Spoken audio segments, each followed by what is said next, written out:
Buen día.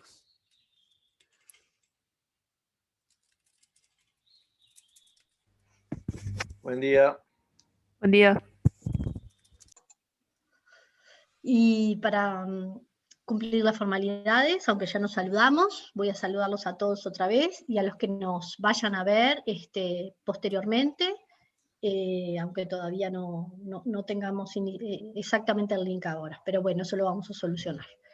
Bueno, voy a compartir pantalla, hacer un breve repaso cortito para seguir con lo que... Déjenme ver, esto es la clase pasada. Lo que hice sí fue, vieron que yo les dije que voy a colgar las presentaciones, ¿está? Y lo que, algunas las terminé de aprontar ayer en la noche, y entonces hoy lo que hice fue recortar. Van a ver que en la página, en el EVA, tienen dos, una que se llama Introducción y otra que es casi, no comprende todo lo que vimos la primera clase, pero comprende una buena parte. Ahora la vamos a terminar de revisar, que es esta que tengo abierta ahora, y después van a tener otra que se llama Arma y Ma, que contiene la presentación correspondiente a esos temas, ¿está? Así que nada, avisarles eso, que antes había una más larga y ahora la corté en dos para que no les quede un chorizo larguísimo, ¿está?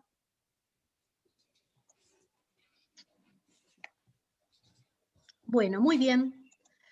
Lo que vimos en la clase pasada, básicamente, fue cómo arrancar con el tema, ponernos un poquito de acuerdo sobre alguna nomenclatura, sobre definiciones, hablamos sobre lo que es una serie de tiempo, cómo concebimos a la serie de tiempo, vimos distintas características que podían ser relevantes y diferentes, que caracterizan de manera diferente la trayectoria de las series de tiempo y que van a ser muy importantes para nosotros lograr recoger esas características, las más relevantes, para poder modelizar esas características. Y que por eso el análisis de cada una de ellas nos va a dar, digamos, énfasis sobre determinados aspectos a modelizar.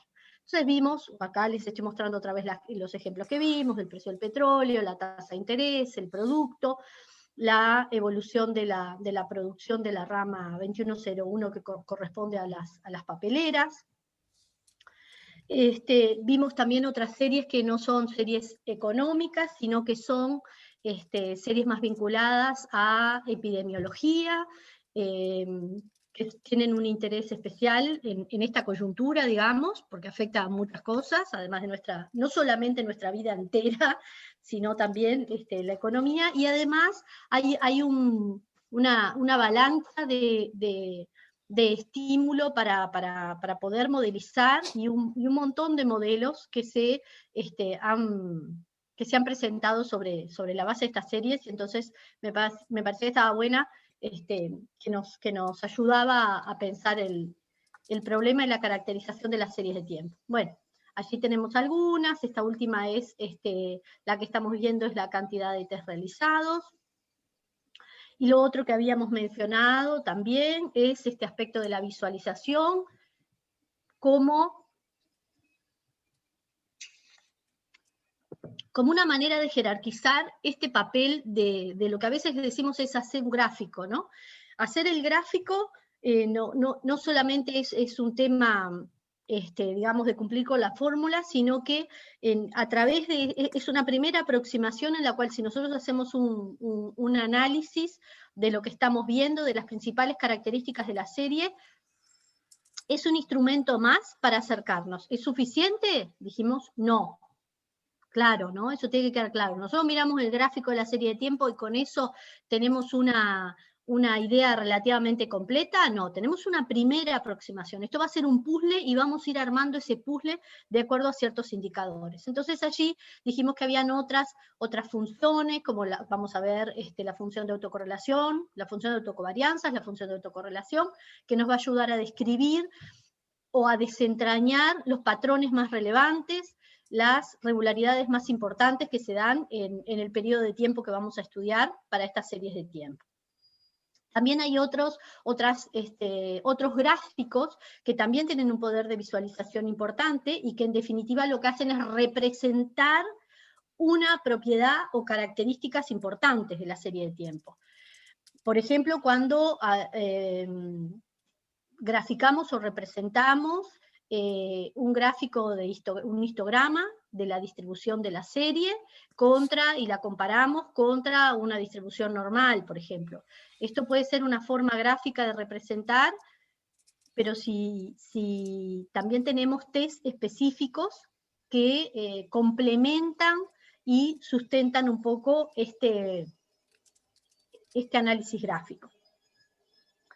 Después otra de las cosas que vimos es que nosotros vamos a tener una concepción en el análisis de las series temporales, no son series determinísticas, sino que las estamos concibiendo como una realización de las variables aleatorias que proceden de un proceso estocástico. Y un proceso estocástico es un fenómeno estadístico que evoluciona a través del tiempo, y eso es importante, tanto la palabra evolución como a través del tiempo, de acuerdo a ciertas leyes probabilísticas que también lo subrayaría. En ese marco es que vamos a trabajar con las series de tiempo, en ese marco es que, espérenme un segundo, voy a cerrar la puerta por el...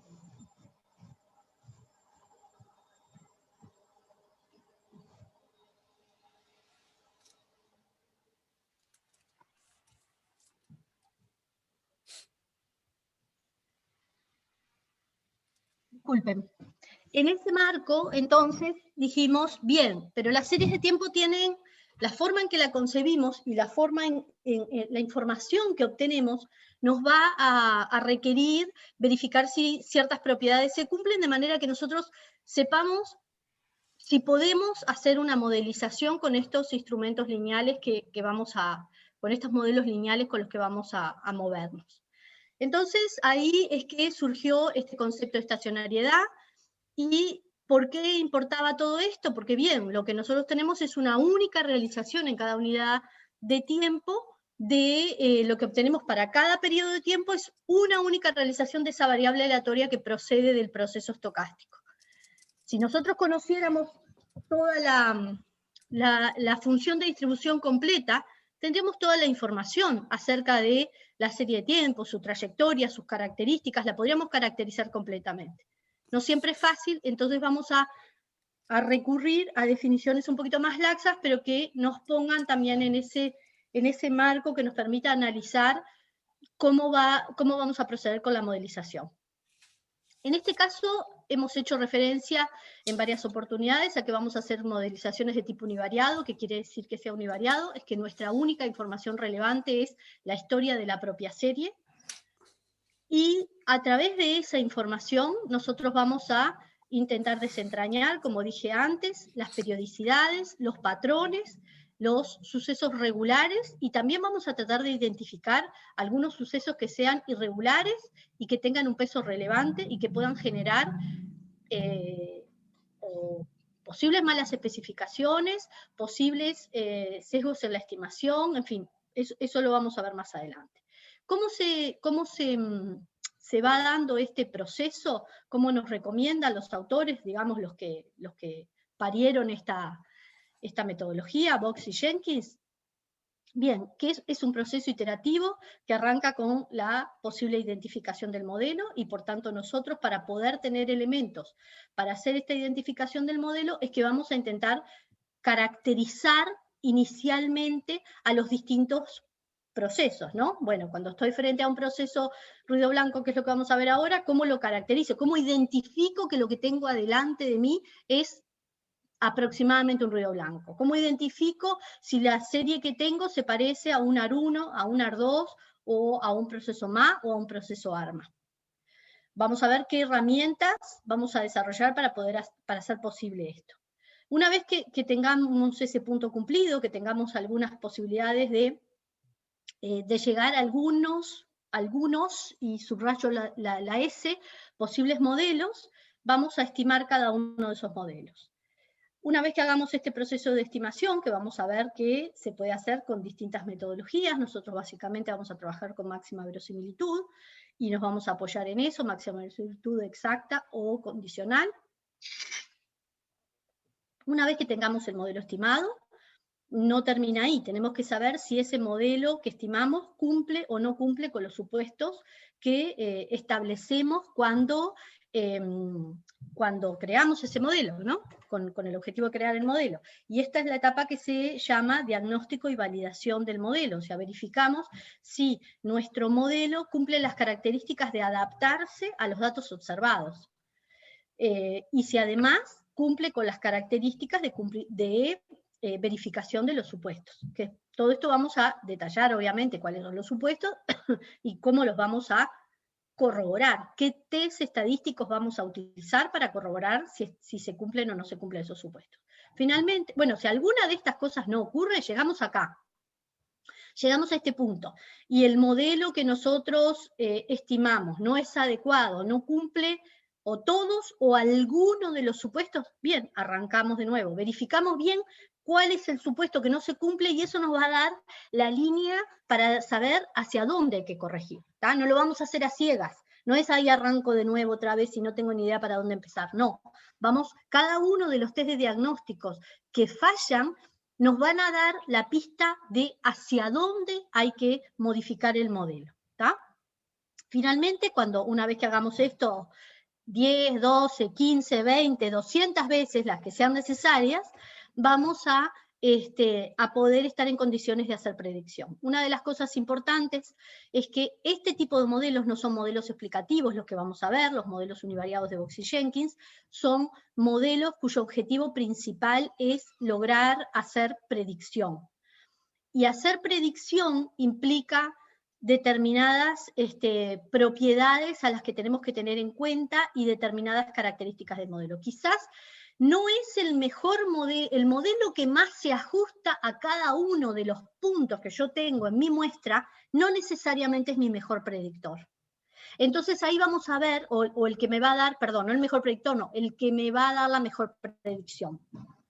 Vamos a tener que encontrar un trade-off, un equilibrio entre lo que es un modelo que tenga un buen ajuste, cumpla las propiedades y sea capaz de realizar predicciones adecuadas. La palabra adecuada se asocia a ciertas propiedades. Vamos a ver también qué significa hacer predicciones adecuadas. Uno puede hacer predicciones y que no sirvan para nada, que no sean informativas, que tengan errores muy grandes, etc. Bueno, lo que vamos a tratar es de tener no solamente predicciones que puedan ser un buen ajuste,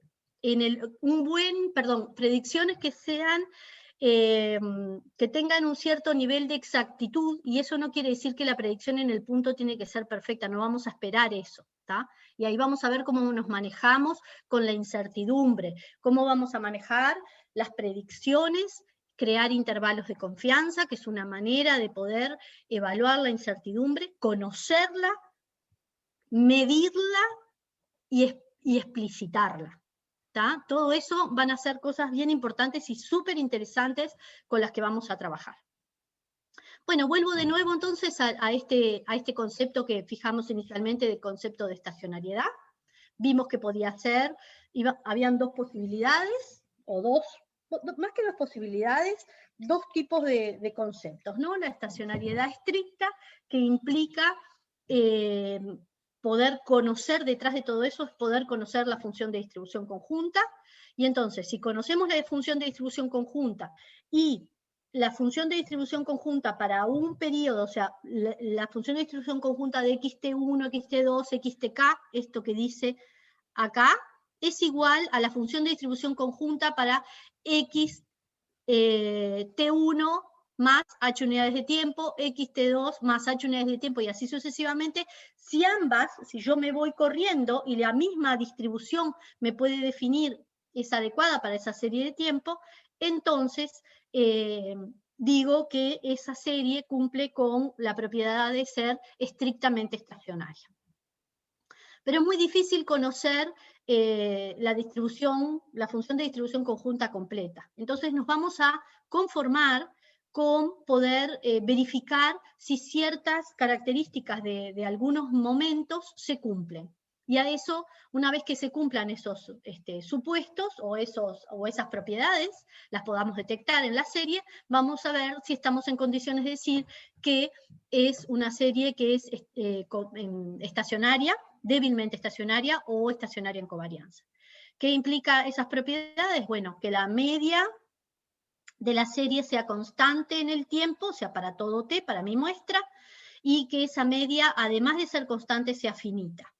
Que la varianza también sea constante y sea finita. Vamos a ver que es muy importante esto de que sea la varianza finita, porque es lo que nos va a distinguir y nos va a hacer, nos va a partir aguas en términos de dos tipos de procesos, ¿no? Los que puedan cumplir la estacionariedad débil y no. Cada uno de estos puntos me va a definir eso, ¿no? O sea, si tengo una media constante y eso se cumple, bien, check. Es un primer punto de avance hacia la estacionariedad débil. Si eso no se cumple, bueno, aquellas series que no cumplan eso, en principio ya no van a ser estacionarias.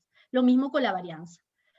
Y el último punto que allí está escrito es que nosotros vamos a calcular las autocovarianzas. ¿Qué son las autocovarianzas? Vuelvo a repetir, ustedes sí se acuerdan cómo calcular una covarianza, que es la esperanza entre x menos la media y xt menos la media por xt en movido j periodos de tiempo, unidades de tiempo, menos la media.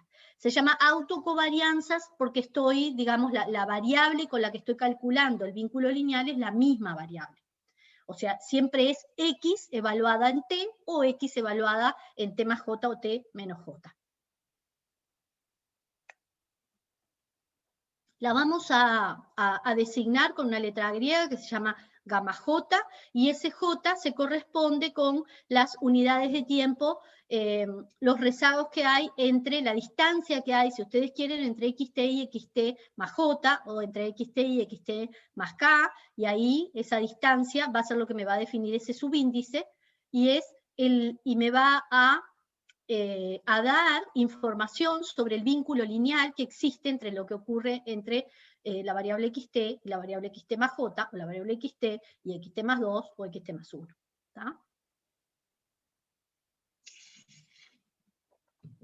Si se cumplen estas condiciones, vamos a estar bajo ciertos supuestos de cierta estabilidad, lo que nos ayuda a poder empezar a pensar que hay un modelo que podría ser el mismo modelo para toda la muestra, sin necesidad de hacer ningún tipo de transformación. Bueno, vimos algunas otras definiciones, lo que es un proceso normal, lo que era el operador de rezagos y lo que era el operador de diferencias, y bueno, un poco esto que les adelantaba recién, o que les contaba recién, esto de que la función de autocovarianzas me va a dar una idea de los vínculos lineales. ¿Y qué es la función de autocovarianzas? Es la que me define el conjunto de los gamma j, ¿no? Gamma 0, gamma 1, gamma 2, gamma 3, la que me da una idea de los vínculos lineales que existen para distintas ventanas de tiempo. Y esa va a ser información súper relevante porque es la que me va a ir contando cuáles son los patrones que se van dando, cuáles son las estructuras lineales más fuertes, si lo que ocurre hoy se relaciona fuertemente con lo que ocurrió el mes pasado, o si lo que ocurre hoy en realidad se relaciona mucho más fuerte con lo que ocurrió hace 12 meses que lo que ocurre en el mes pasado, y así sucesivamente. Eso nos va a ir dando indicadores, y la lectura de los valores y de la representación gráfica de estas funciones de autocovarianzas van a ser completamente relevantes para poder iniciar el proceso de identificación. Por eso, de ahora en más, cada vez que veamos y definamos un tipo de proceso estocástico, ya sea, vamos a arrancar ahora con el ruido blanco, después vamos a ver los autorregresivos y los de medias móviles, cada uno de ellos van a tener una caracterización particular a través de su función de autocovarianzas. Y el proceso de identificación va a consistir en que nosotros podamos ver, calcular, o mejor dicho, estimar, calcular si tenemos los datos poblacionales, estimar si no los tenemos, si tenemos que calcular, digamos, a través de la muestra que tenemos, graficarlos, y con la forma que tengan, con la convergencia que defina las gamma J, vamos a poder asignar ese gráfico a un potencial modelo. ¿Se entiende? Nosotros partimos, primero vemos lo que hay atrás, pero lo que nosotros al momento de trabajar tenemos es solamente los datos. Tienen una serie, una columnita con dos columnitas, las fechas y los datos. Y de ahí tienen que sacar el modelo. Entonces, de a poquito vamos a tener que ir viendo qué historia hay atrás de esa serie. Y esto va a ser una de las herramientas que nos va a ayudar. Lo otro que comentábamos la otra vez es que estas funciones de autocovarianzas, que están acá, les recuerdo acá la fórmula, están muy atadas a la unidad de medida de X. Ven que la esperanza depende de la unidad de medida. Y eso implicaría que sencillamente con que cambie, no sé, imagínense que tenemos el Producto Bruto Interno de Uruguay expresado en millones de pesos. Si lo expresamos en miles de pesos, el gamma va a tener otro valor. Probablemente tenga la misma convergencia, pero va a tener otro valor. Entonces, para evitar este tema de que está asociado a la unidad de medida, es que se normaliza y se define lo que se llama la función de autocorrelación, que lo que hace es, se define una nueva función, que ahora vamos a llamarla FAC, función de autocorrelación, que es cada autocovarianza, un gamma J dividido gamma 0. Como todas las dos están medidas en la misma unidad de medida, el numerador y el denominador, digamos, nos quedamos librados de esa unidad de medida, y este gamma J, que aunque acá no está escrito, va a estar entre -1 y 1, si quieren. Si es recorriendo, digamos, todos esos posibles valores. Si fuera un gamma J igual a -1, quiere decir que hay una muy fuerte correlación con signo negativo. Si fuera 1, hay una muy fuerte correlación lineal con signo positivo. Si fuera 0, quiere decir que no hay vínculo lineal de ningún tipo entre esas dos variables. ¿Ah? Esto de la función de autocorrelación parcial se los comento brevemente y después los vamos, un poquito más adelante, los vamos a trabajar con más detalle. La idea es que, como les dije, para nosotros los instrumentos a través de los cuales vamos a iniciar el proceso de identificación es justamente a través de la función de autocorrelación y función de autocorrelación parcial. La función de autocorrelación me cuenta este vínculo o me da cuenta de... Yo estoy grabando, sí, de este vínculo lineal. Pero se puede, digamos, superponer, porque yo tengo un vínculo entre xt y xt menos 2, y está mediado por el vínculo entre xt y xt menos 1, y xt menos 1 y xt menos 2. Lo que trata de hacer la función de autocorrelación parcial, de alguna manera, es justamente depurar esas relaciones de dependencia intermedias que se dan. Entonces así yo puedo saber si efectivamente xt se relaciona con xt menos 2, pero no a través de xt menos 1, sino en términos estrictos entre xt y xt menos 2. ¿Tá? Entonces vamos a ver que hay distintas formas de poder llegar a estimar este coeficiente de autocorrelación. De primer orden, de segundo orden, autocorrelación parcial, ¿no?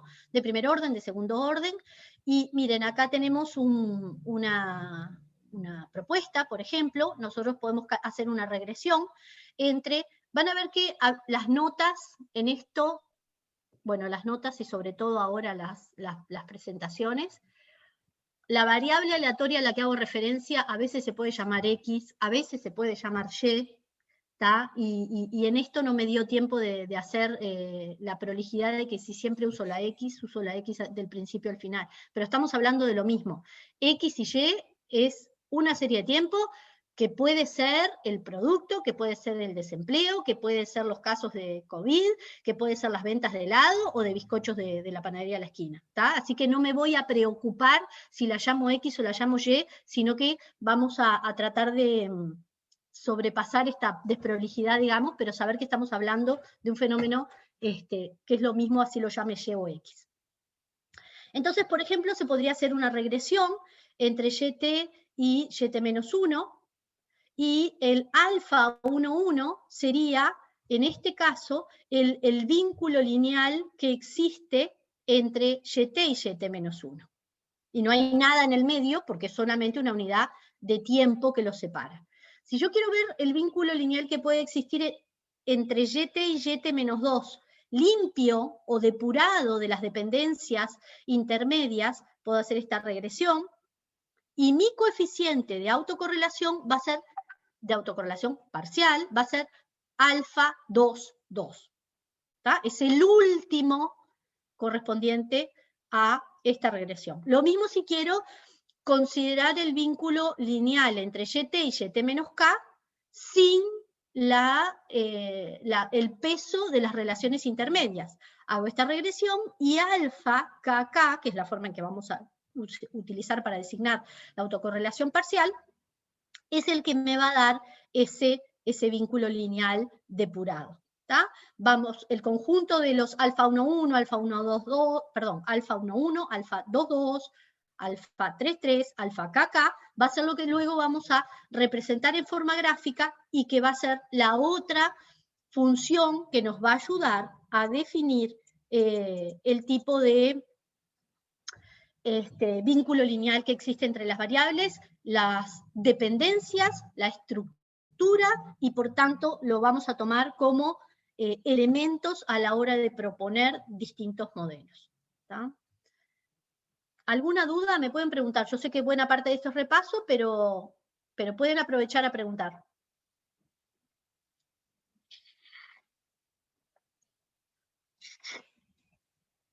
Bueno, si no me preguntan, yo supongo que puedo seguir, ¿tá? Si no me cortan en el momento que algo no les quede claro. Bueno, vamos a ver un tipo de proceso estocástico que es completamente fundamental, y es un proceso que tiene además un nombre y un apellido que se llama proceso ruido blanco, y que le vamos a designar con una letra griega. Nosotros lo vamos a identificar como epsilon t. T va a estar siempre presente. Van a ver que para nosotros los subíndices son vitales. Saber si estoy en el momento t, o en el momento t-1, o en el momento 0, es fundamental. Por lo tanto, vamos a prestar mucha atención a esos subíndices porque me designan en el momento del tiempo. Respecto a la notación, les quiero hacer la siguiente aclaración. Nosotros usamos, y van a ver que el Hamilton también lo usa, de esta notación de nombrar al ruido blanco como epsilon t. En otros textos, por ejemplo, en Boxy-Jenkins, por ejemplo en Peña, pueden llegar a haber identificado el ruido blanco como A sub t. Lo importante es que ustedes entiendan al momento que agarran un texto cómo es la notación en ese texto. Esto es bastante ortodoxo, pero van a ver que en algunos otros lados se utiliza la letra A sub t para identificar a un proceso ruido blanco. Bueno, este es un proceso débilmente estacionario, ahora vamos a ver que cumple esas propiedades, y es como lo que dicen los ingleses, el building block, ¿no? Es nuestro primer bloque sobre el cual vamos a construir, digamos, todos estos modelos. ¿Y cómo verificar estas características de estacionariedad? Bueno, este ruido blanco, por definición, tiene esperanza cero. Por eso dice acá, un proceso ruido blanco es estacionario, pero además se denomina ruido blanco si cumple con todo esto. Si la esperanza es cero. No puede ser 5, 4, 0, 8, es 0. En media va a 0. Ahora vamos a ver la interpretación. Su varianza es una varianza que acá no lo dice, es constante y es finita. La vamos a designar como sigma cuadrado. Muchas veces lo van a ver, yo acá no lo arreglé, le podría haber puesto sigma cuadrado sub epsilon para que sepan que es la varianza del proceso ruido blanco. Pero va a tener una varianza constante, eso es lo que me importa, y finita. Por lo tanto, ahí voy chequeando dos de las propiedades de la estacionariedad. La tercera, ¿cómo son las autocovarianzas de un proceso ruido blanco? Son 0 a menos que, o sea, el gamma de K va a ser 0 a menos que el K, para todo K distinto de 0. O sea, si K es 0, estamos en el punto 2, ¿no? estamos en que la varianza no es cero porque es un proceso estocástico, no es determinístico. La varianza es distinta de cero. Pero el resto de las autocovarianzas, gamma 1, gamma 2, gamma 3, y así hasta acá, va a ser cero. Por tanto, estamos dentro de las características, las propiedades, las tres propiedades que debe cumplir un proceso débilmente estacionario. Vieron que yo acá ya hablo de estacionariedad sin hacer una distinción entre estacionariedad débil y fuerte, porque de ahora en más vamos a verificar la estacionariedad débil. Vamos a abandonar esta posibilidad, en principio, de poder identificar completamente la función de distribución. Lo que va a ocurrir es que si logramos demostrar que nuestras variables siguen una distribución normal, bueno, la estacionariedad débil me va a implicar la estacionariedad fuerte, ¿tá? Pero básicamente, y ese va a ser el mundo en el que vamos a tratar de movernos. Bien, este proceso estocástico, que llamamos ruido blanco, tiene además una interpretación súper importante e interesante. Este proceso me representa el no patrón, el no cumplimiento de patrones, la aleatoriedad total, porque estos gamma J, que eran los que me iban a dar cuenta de los vínculos lineales, de los patrones que se pueden dar, acá son cero. Por lo tanto, ¿qué es lo que ocurre? Este proceso me representa aleatoriedad pura. Lo que puede ocurrir mañana, además, va a ser impredecible, porque no tiene ningún vínculo con lo que ocurrió ayer. ¿Tá? Este es un proceso impredecible, completamente aleatorio, y esas son las propiedades, las que tenemos acá enumeradas, las que me dan estas características. Y a mí me va a interesar muchísimo, no solamente enumerar las propiedades, sino comprender qué significa eso. Este proceso, que es aleatorio puramente, es la base de esa modelización con la que vamos a trabajar, que es una modelización pensada en procesos estocásticos, en donde la aleatoriedad es fundamental. No vamos a trabajar, en principio, con modelos que sean determinísticos. Puede ocurrir que encontremos algo así, pero no van a ser la regla general con la que vamos a trabajar en los modelos. ¿Tá? Si además ese ruido blanco, y subrayo la palabra además, el que sea un ruido blanco llega hasta acá, hasta donde hablamos. Si además ese proceso tiene una distribución o sigue una distribución normal, va a ser un ruido blanco gaussiano. Pero me alcanza con que se cumpla la propiedad 1, 2 y 3 que está escrita en la presentación para que el proceso sea un ruido blanco. Puede tener otra distribución. No importa, es un ruido blanco igual. Es un ruido blanco gaussiano cuando además le sumo esto. ¿Tá? Digo en términos de ir como separando aguas. Bien, y esto es un poco lo que les decía, ¿no? Representa la aleatoriedad pura de la serie, en principio la idea es que no podríamos, si fuera un proceso ruido blanco, no podríamos detectar ningún tipo de regularidad ni de periodicidad. Lo que está dibujado allí abajo es una simulación de un ruido blanco y el ejemplo es, bueno, yo qué sé, imagínense que los números ganadores de la Lotería de Ciencias Económicas de los últimos años, ¿tá? Tienen ahí quienes ganan. ¿Tienen alguna relación entre las personas? Si hubiera algún vínculo, si hubiera alguna relación, entonces quiere decir que los sorteos a través de los años están acomodados. Uno siempre arranca en un sorteo suponiendo que hay aleatoriedad, ¿no? Tengo que tener claro, a su vez, que tengo la misma probabilidad de ganar si tengo el número 17 que si tengo el número 17.528, ¿tá? Entonces, esto es aleatoriedad pura y es sobre la base sobre la que se apoyan, digamos, estos modelos. Bien, ¿cómo sería la función de autocorrelación de un ruido blanco? Y ahí, como yo sé que algunos de ustedes ya cursaron Econometría 2 y capaz se acuerdan, me pueden ayudar a que me cuenten cómo interpretan esta función y después lo contamos juntos. A ver, ¿cómo leen este gráfico que está ahí? Que además está hecho, no está hecho en R, les aviso, esto está hecho en otro programa, en Gretel, porque cuando armé esto lo tenía en Gretel, pero no cambia la diferencia. La interpretación es la misma, después van a ver, les voy a mostrar algunos ejemplos en el R, que solo cambia, digamos, la estética, ¿tá? Pero la información es la misma. A ver, mírenlo y me cuentan. Si quieren lo puedo agrandar un poquito. Ta.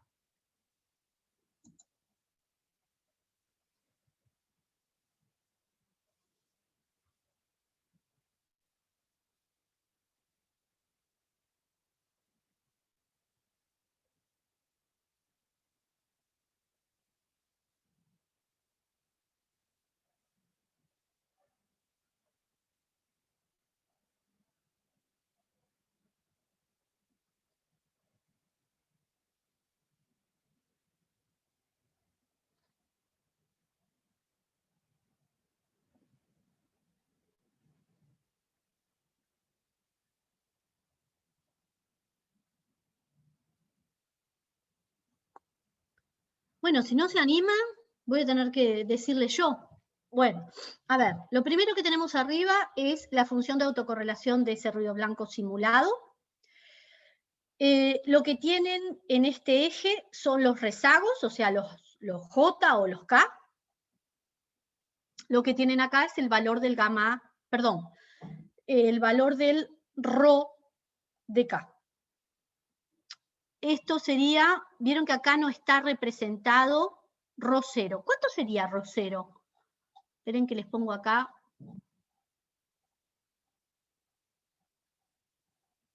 Acá. ¿Cuánto sería ρ0? Para cualquier tipo de proceso.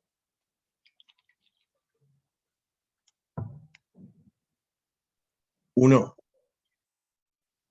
Siempre 1, porque es gamma 0 sobre gamma 0, ¿está? Entonces, algunos paquetes te lo representan y otros no lo representan, porque no importa cuál sea el modelo, el ρ0 va a ser siempre 1. En este caso, el R lo pone. En este caso, acá no está representado, pero lo que tienen es el ρ1, ρ2, ρ3, ρ4, ρ5, y así hasta el 30. ¿Está? Esto que está, esta gráfica de barras, si quieren, es la representación de la función de autocorrelación. ¿Qué quieren decir? Vieron que acá está el 0, aunque no está graficado con color, no está la raya con color, pero la ven que esto es el 0. Y después tenemos dos líneas azules que representan los intervalos de confianza. En caso de que el proceso sea un ruido blanco, el intervalo de confianza sería, y que se distribuyera normal, entonces el intervalo de confianza estaría definido por lo que acá arriba está mostrando, más o menos 1,96 sobre T, en este caso no me acuerdo cuántas series, cuántos datos simulé, pero son como 2500. Son 2500, aunque acá está representado un pedacito, porque si no quedaba una cosa toda roja y no se veía nada. Elevado a la raíz cuadrada de esto, ¿está? Entonces, lo que tienen acá es aproximadamente más o menos un desvío, suponiendo que el proceso es normal, por eso tenemos 1,96. Y esto funciona como intervalo de confianza. En el fondo, ¿qué hay? Hay un test, atrás de esto, ¿qué test estamos haciendo? Un test de significación de cada uno de los ρ, ¿no? Como ustedes hacían en modelos lineales, un test de significación de los parámetros, en donde la hipótesis nula es que cada uno de los ρ, de que el ρ de K que estoy analizando, por ejemplo la hipótesis nula sería que ρ1 es 0 contra la alternativa de que sea distinto de 0. Entonces, si está dentro del intervalo de confianza, indica que no rechazo la nula, o sea, que no se diferencia del 0, que no se distingue del 0, o sea, es no significativo. Cuando está por fuera del intervalo de confianza, o en este caso las rayitas azules, indica que es significativamente distinto de 0, o sea, rechacé la nula. ¿Qué significa no rechazar la nula? Que los ρ sean 0, que no hay vínculos lineales. ¿Qué significa rechazar la nula? Que el ρ es significativo y que entonces habrían vínculos lineales. ¿Qué esperan ustedes que ocurra, y que además tienen el gráfico acá, con el ruido blanco?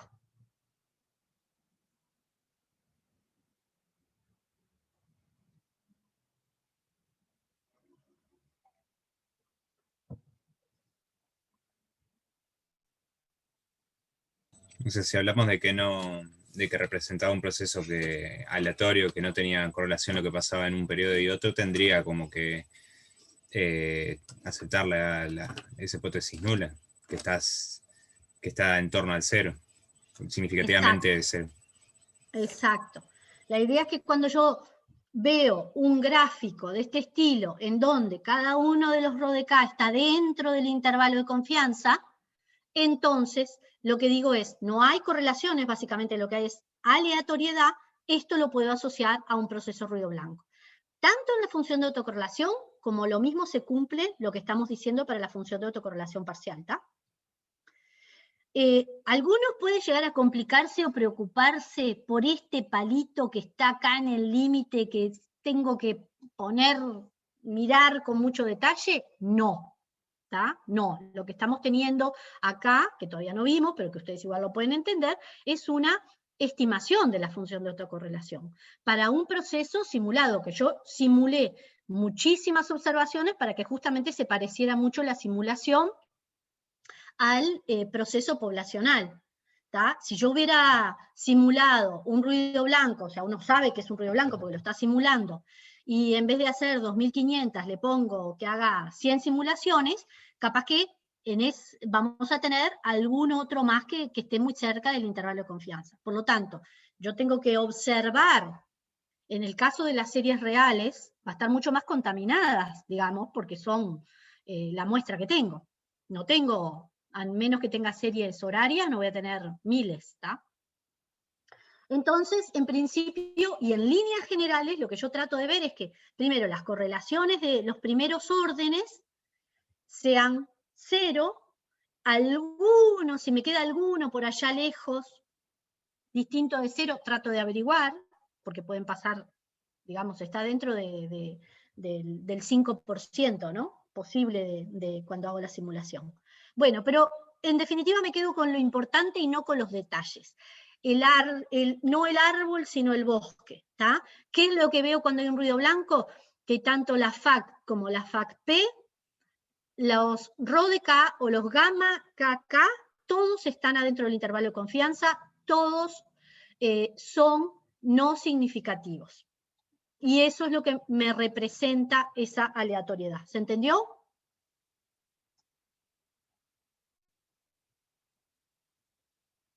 Bueno, supongo que si no me dicen nada, la respuesta es sí.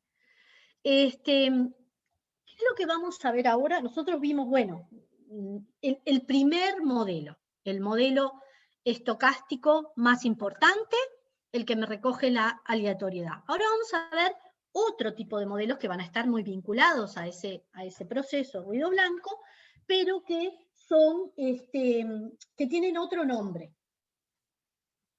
¿Cómo se llaman estos primeros que vamos a ver? Se llaman modelos autorregresivos. ¿En qué consisten estos modelos autorregresivos? La idea es que los valores corrientes de la serie vamos a establecer un vínculo entre lo que ocurre en la serie hoy y cierto periodo de tiempo para atrás. Por ejemplo, voy a modelizar, acá tengo una representación, digamos, de ese proceso, que represento diciendo YT se vincula con YT-1, YT-2, YT-P, más un epsilon T. Los sigma o tita 1, tita 2, tita P son parámetros, ¿tá? Sigma y los tita son parámetros. Y epsilon son variables aleatorias. La cuestión es que la aleatoriedad en este modelo procede completamente del ruido blanco. ¿tá? Imaginen esto en términos de los valores. Lo que ocurre hoy es igual a lo que ocurrió ayer, esto ya es un dato, podría ser un dato directamente, si esto fuera la minúscula, y así sucesivamente para atrás. Pero lo aleatorio, que no está previsto porque no está contenido en la información ni de los parámetros constantes ni de los valores observados previos, proviene de epsilon t.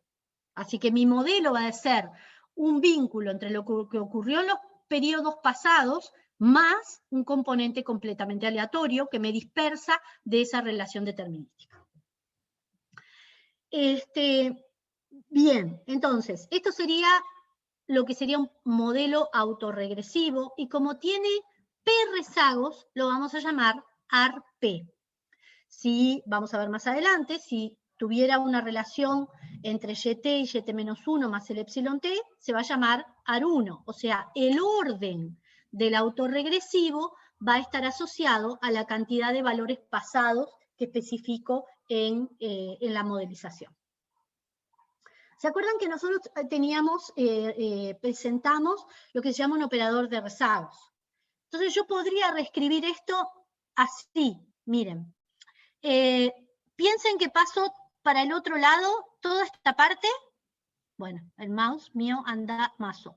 Esto, yo lo paso para el lado izquierdo, ¿no? Me quedaría YT menos Φ1, YT menos 1, menos Φ2, YT menos 2, hasta Φp, YT menos P. Y del lado derecho me queda sigma más epsilon t. Entonces, lo que hago es, a eso que está en el lado derecho, perdón, a eso que está en el lado izquierdo, le aplico el operador de rezagos. Y entonces me va a quedar 1 por Φ1, 1 menos Φ1 por L, menos Φ2 por L al cuadrado, porque cuando yo multiplico todo esto por YT, ¿qué va a pasar? YT por L me va a dar YT menos 1. YT por L al cuadrado me va a dar YT menos 2. YT por L a la P me va a dar YT menos P. ¿Lo ven? Esto yo lo que les recomiendo es, ya que no tenemos pizarrón y no tengo tableta ni nada por el estilo, que ustedes hagan las cuentitas, ¿está?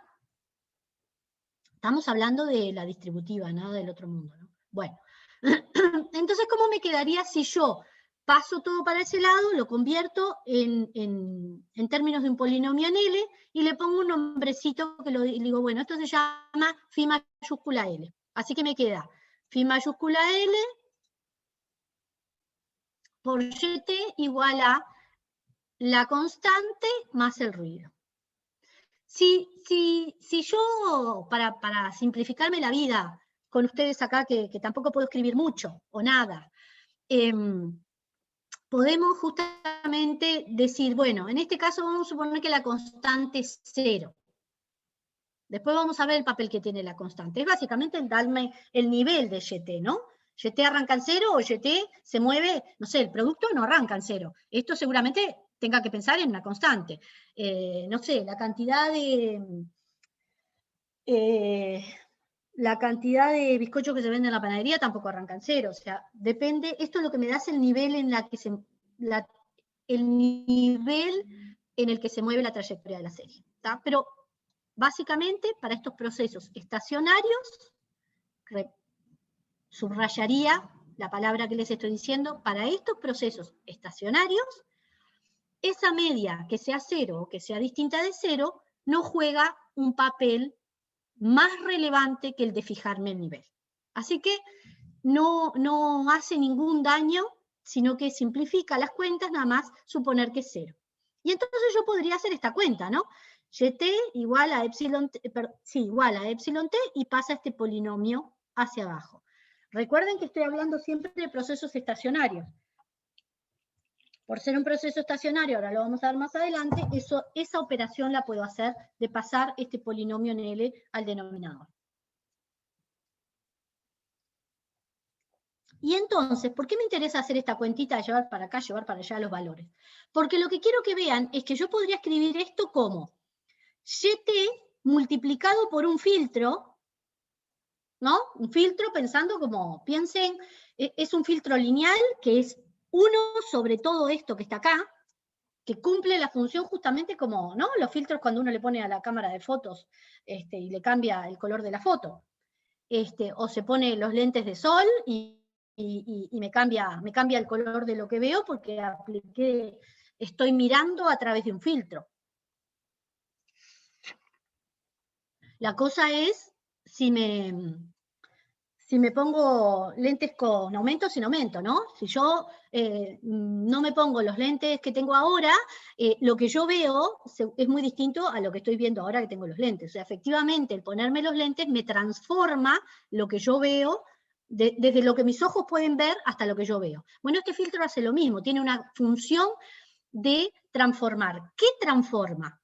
Bueno, a un proceso que es completamente aleatorio, como epsilon t, cuando lo multiplico por este filtro, obtengo y sub t. Y vamos a ver que y sub t no es un proceso completamente aleatorio, sino que es un proceso que sí tiene correlaciones relevantes. Ese filtro, que quiero que vayan como de a poquito viendo la palabra, me introduce esas correlaciones. De un proceso completamente aleatorio, tengo de entrada, llego a un proceso de salida que tiene correlaciones relevantes. ¿Quién introdujo en el medio esas correlaciones? Ese filtro, que tiene esta forma en especial.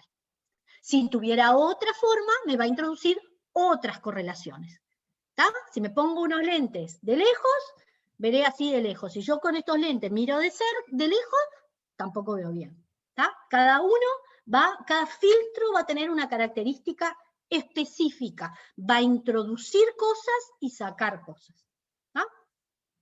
Eso vamos a ver en una sección del curso que es dominio de frecuencias, que vamos como a desentrañar y romper eso y mirarlo bien desde otra perspectiva, que es precioso. Bueno, volvamos al AR1. Volvamos a los autorregresivos y vamos a ver en especial un proceso muy simple, pero que me va a ayudar a comprender las cosas. Si el P es 1, estamos en un proceso de tipo AR1. ¿Tá? ¿Y cómo lo escribiría? Bueno, como está aquí, YT es igual a phi 1, podría ponerle phi porque acá hay un solo parámetro, pero le pongo phi sub 1, por YT menos 1 más epsilon t. Acá no está escrito, pero epsilon t es un ruido blanco con media 0 y varianza sigma cuadrado. ¿Tá? Un ruido blanco, como lo definimos hace un momentito en unas hojas más atrás. Si nosotros, y esto yo quiero que ustedes hagan la cuenta, porque yo no me voy a poner a hacer la cuenta acá, pero sí, y que no es difícil. Ustedes escriben, YT es esto. Si yo escribo YT menos 1, ¿qué voy a tener? YT menos 1 es igual a phi 1 por YT menos 2 más epsilon t menos 1. ¿No? Y si eso lo sustituyo en YT menos 1, y si después hago lo mismo con YT menos 2, y así sucesivamente voy para atrás en forma recursiva, ¿a qué llego? ¿Lo ven? Lo que digo, si algo no lo ven, me dicen, ¿tá? Sí, es como telescópico. Exactamente. Escribís como YT menos 1, la forma que tiene, la metes adentro. Escribís como YT menos 2 y la metes adentro. Y ahí vas haciendo cuentitas. Y obviamente, ¿qué es lo que va a pasar? Te va a quedar en función. Imagínense acá que hicimos n sustituciones sucesivas o la recursión va hasta n. Me va a quedar un primer valor de YT menos n menos 1 por un coeficiente que se multiplicó tantas veces, porque al ir metiéndose adentro me va quedando el phi 1 elevado n más 1 veces, más una sumatoria que va desde J0 hasta n de los epsilon t menos j, también multiplicado por phi sub 1 a la j. ¿Tá? A la j que va a ir hasta n, ¿no? Porque yo lo hice n veces que lo voy metiendo adentro. Esto lo tienen en las notas, pero también está bueno que ustedes lo hagan. No es nada complicado, pero está bueno cuando uno hace la cuenta porque como que entendés cómo es la cuestión. Entonces acá yo quiero que vean lo siguiente. Primero, si yo esta recursión la hiciera infinita cantidad de veces, que es lo que les propone acá abajo, ¿no? Si n tendiera infinito, o sea, me paso la vida entera yendo para atrás en esta recursión. Entonces, eso de alguna manera lo que dice es, bueno, mi muestra, mi cantidad de datos, n es la cantidad de datos que voy a poder ir hasta atrás, quiere decir que tengo hasta infinitas observaciones para atrás. Esto es algo teórico, ¿no? Nosotros no vamos a tener infinitas observaciones para atrás. Vamos a empezar de cero y vamos a tener los datos a partir de ahí. Pero esto es una ficción teórica que me importa que la tengan presente. Si yo pudiera ir infinitas veces para atrás, y si además este phi1 fuera menor que 1, este componente, este punto de partida, iría a 0. ¿Estamos de acuerdo? Porque lo que hago es, algo que es menor que 1, lo elevo, ¿no? Imagínense, yo qué sé, no sé, 0,2 por 0,2, 0,2 por 0,2 por 0,2, 0,2 por 0,2, y así sucesivamente llega un momento que eso es, ¡puf!, desapareció. A menos que sea 1, si siempre es menor que 1, en algún momento, más tarde o más temprano, va a desaparecer. ¿Está? Entonces, si eso ocurre, me quedaría escrita posiblemente esa especificación de esta manera, ¿no? Yo parto de una especificación como esta y llego a una especificación como esta. Y van a ver que esta especificación es súper, súper, súper interesante. A ver si se los escribo acá. Bueno, ahora lo retomo, porque creo que lo tengo más adelante.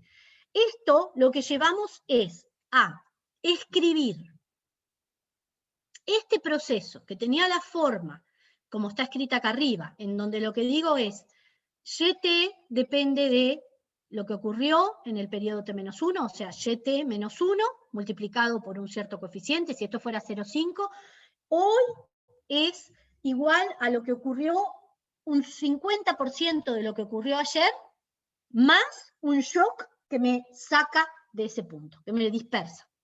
Bueno, eso, escrito de esta manera, re parsimoniosa, con poquitos parámetros, yo lo puedo llegar a escribir de esta manera. Lo puedo llegar a escribir como una suma infinita de ruidos blancos, rezagados, ponderados, estos coeficientes yo los puedo pensar como ponderadores, y si efectivamente se cumple lo que yo puse acá, de que el valor absoluto de phi1 es menor que 1, a medida que J es más grande, ¿qué pasa?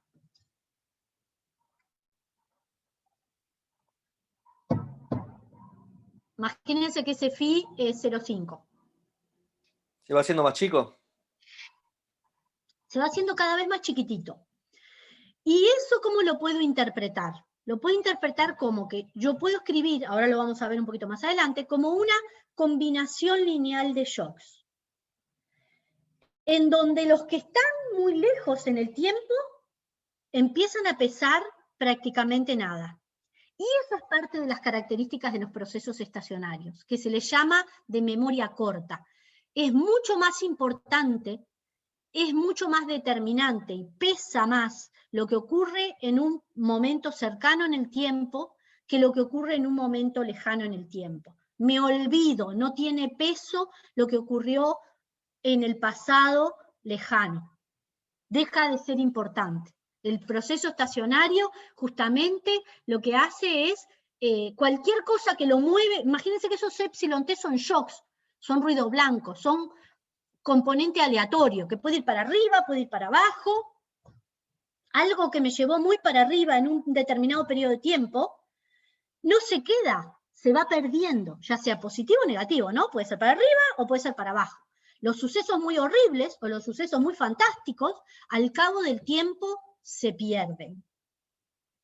¿Tá? Eso es bien importante. Y es la característica de los procesos estocásticos estacionarios y por eso se les llama como de memoria corta, por oposición, ahora vamos a ver, a los que podrían ser de memoria larga. Imagínense que este phi1 tenga valor 1.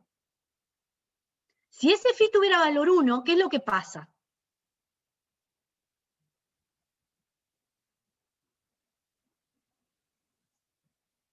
Cuando desarman todo esto.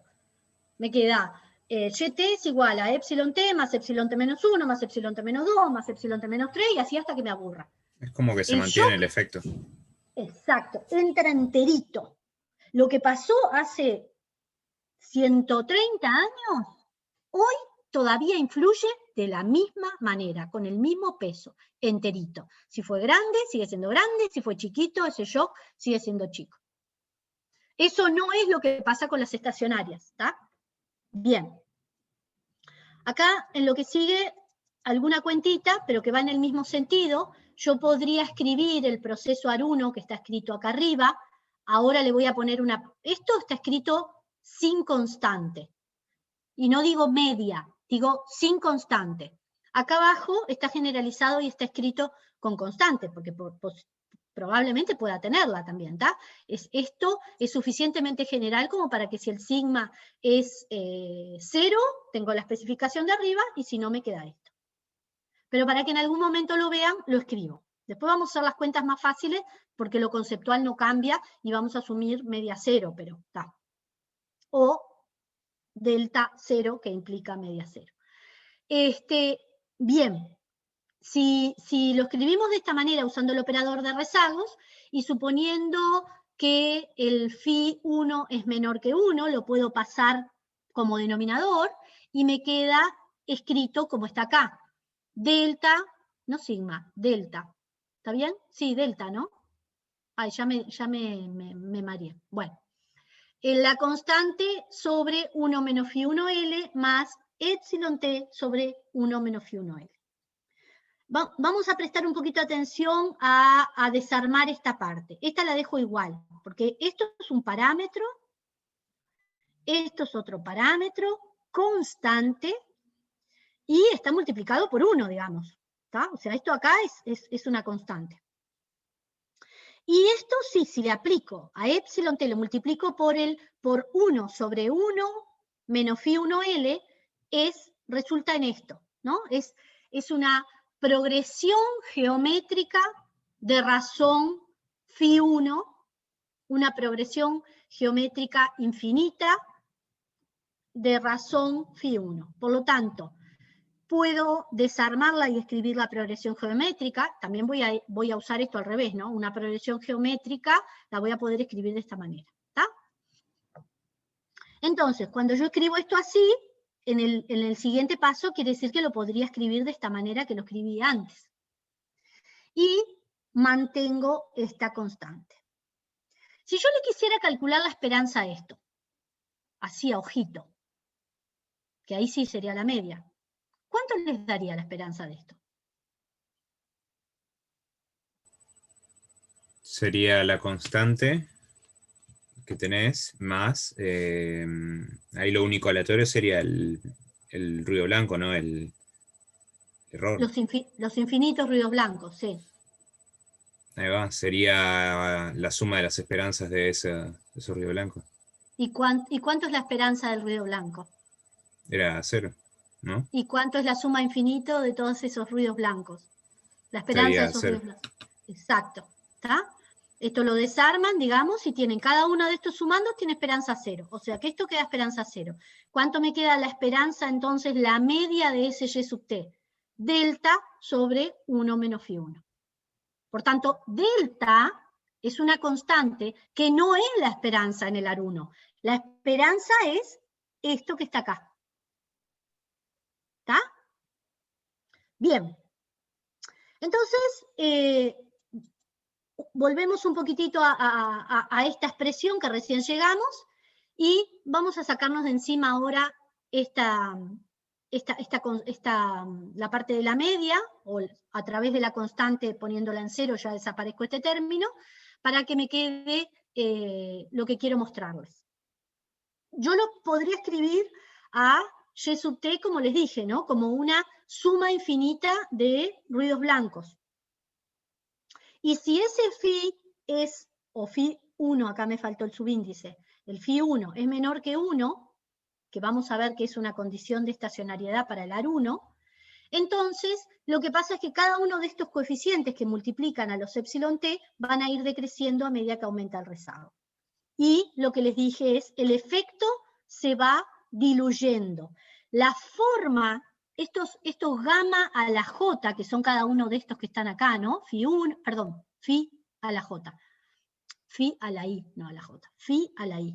Phi1 a la 1, phi1 a la 2, phi3, Φ1 a la 3 y así sucesivamente, estos me están dando la idea de qué cosa, de cómo se propagan los shocks. Ocurrió un shock, porque así ya lo tengo escrito acá, ¿no? En epsilon t menos 3. El impacto, ¿cuál es? Φ1 a la 3. ¿Está? El impacto en el periodo t menos 2 de ese shock, ¿cuánto es? Φ1 al impacto en el momento en que ocurrió es 1. Entonces me va mostrando cómo es que se propaga el shock. Si lo quieren ver desde hoy para atrás o desde atrás para adelante, como quieran, pero el verlo de esta manera, el ver expresado el AR1 como una suma infinita de los shocks, me permite de alguna manera ver qué pasa cuando ocurren sucesos aleatorios, grandes, chicos, poco importantes, muy importantes, cuánto tiempo permanecen en la trayectoria de la serie y cuánto tiempo pasa para que se diluyan. Esto, por ejemplo, en series económicas es muy importante, ¿tá? Un efecto como el que estamos teniendo del COVID, a nivel de producto, que es un shock negativo muy importante, lo vimos en el grafiquito, esperen que estoy segura que se lo acuerdan, pero acá, lo vimos acá, ¿no? Este shock muy, pero muy relevante. Bien, me puedo preguntar, si yo lo expreso de esa manera, en estos procesos no es tan fácil, pero no importa, lo que yo quiero es que se queden como la intuición, puedo pensar y preguntarme cuánto tiempo va a seguir influyendo de manera negativa, o sea, cuánto tiempo me va a llegar hasta que yo vuelva otra vez a esta senda de crecimiento o no, recuperarme. Bueno, según el Ministerio de Economía, según Arbeleche, al tercer trimestre de 2021 podríamos volver a los niveles de fin de 2019. De acuerdo a las proyecciones de CIMBE, tenemos que esperar hasta 2023, en realidad, para volver a los niveles de producción de 2019. ¿Qué quiere decir eso? Que en realidad hay una concepción distinta cuando se hace la proyección de cuánto tiempo va a pesar ese shock, ¿no? Esto que está acá pueden tener magnitudes distintas de acuerdo al modelo que uno tiene. ¿Se entiende lo que digo? Y lo que quiero es, a su vez, que logren unir lo que es la cuenta, que la cuenta es muy boba, ¿tá? Hago las cuentas, voy para atrás, para adelante, pum, pum, llego a esto, con lo que puedo yo interpretar de ese resultado, que es lo más importante, me parece a mí, lograr utilizar todas estas herramientas estadísticas en la interpretación cuando hago modelización, tanto en series económicas como en otras. Bien. Dentro de la línea de lo que veíamos, decíamos, bueno, ¿cómo va a ser la lógica de lo que vamos a preguntarnos? Bueno, presentamos un nuevo modelo, miramos si es estacionario y miramos cómo es la función de autocovarianzas. ¿Tá? Para el caso del AR1, ya vimos cómo se escribe, vimos cómo lo podemos escribir como una suma infinita de shocks, de ruidos blancos, después eso van a ver que tiene un nombre. Y lo que vamos a hacer es analizar ahora la estacionariedad del proceso. ¿Qué condición se tiene que cumplir en este proceso general de tipo AR1 para que yo pueda analizar las condiciones de estacionariedad? Bueno, hay como varias formas. Una sería, calculo la esperanza, me fijo si es constante, que me quedaría de esta manera, como recién vimos, que es constante, se cumpliría.